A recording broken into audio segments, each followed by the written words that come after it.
Good afternoon, everyone. I am John Probahian, a prepaid 2A. So, today I will be demonstrating you the forehand drive on table tennis. So, first one is we need to put ourselves into the position that we are going to use in the forehand drive. So, first is stand your knees apart and slightly bend it, just like this, and hold your racket comfortably just like this. This is what we call shake hand grip. So in order to hit the ball, slightly twist your body just like this with your arms to hit the ball. So in order to hit the ball, it comes with a great control with the hand. So, Ban, can you please throw me the ball? Okay, play.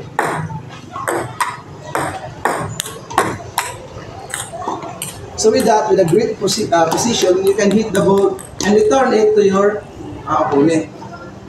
Good day everyone, I am Jimel Barberona, and today I will discuss and demonstrate you how to perform the backhand drive skill. So first, I will discuss you the step-by-step on how to perform the backhand drive skill. First, hold your racket in front of your body, and second is keep your wrist steady. Then third is swipe forward the racket and hit the ball. Then lastly, make it sure that it is controlled and accurate to the table of your opponent. So since I discussed the step-by-step, I will demonstrate you how to backhand drive skill.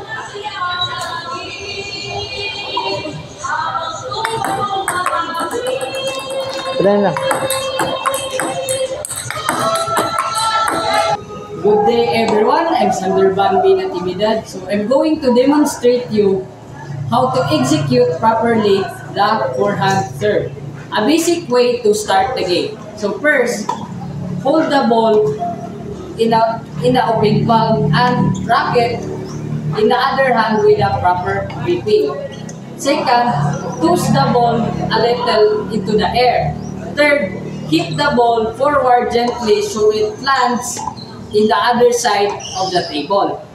Lastly, try to keep the ball low and controlled. So I'm going to show you how to execute properly the forehand serve. Good day everyone, I am Terence Resurrection, and today I will be explaining to you or demonstrating to you how to do a backhand serve. Let's start.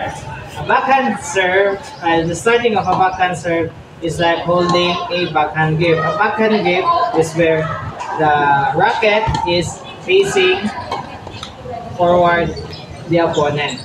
Yes. Next is using your open palm, toss the ball slightly upward and then hit your racket to the ball using forward force or forward swing. Then lastly, after you swing, note that the ball should land on the side of your opponent's table. That's all of the sequence. So now I will be executing to you how to do a backhand serve.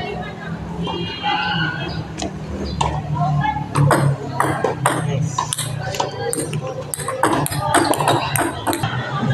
Good day everyone, my name is Giancarlo Rafael and I'm going to be your teacher for today. So now I'm going to be explaining and demonstrate the step-by-step process of how to do a forehand smash. First is hold your racket above your shoulder. Next is slightly bend your knee and move sideways. Then swing down fast and hit the ball hard. And make sure that it landed on the opponent's table. And lastly, get back quickly to the ready position so that you are prepared to the return of the ball.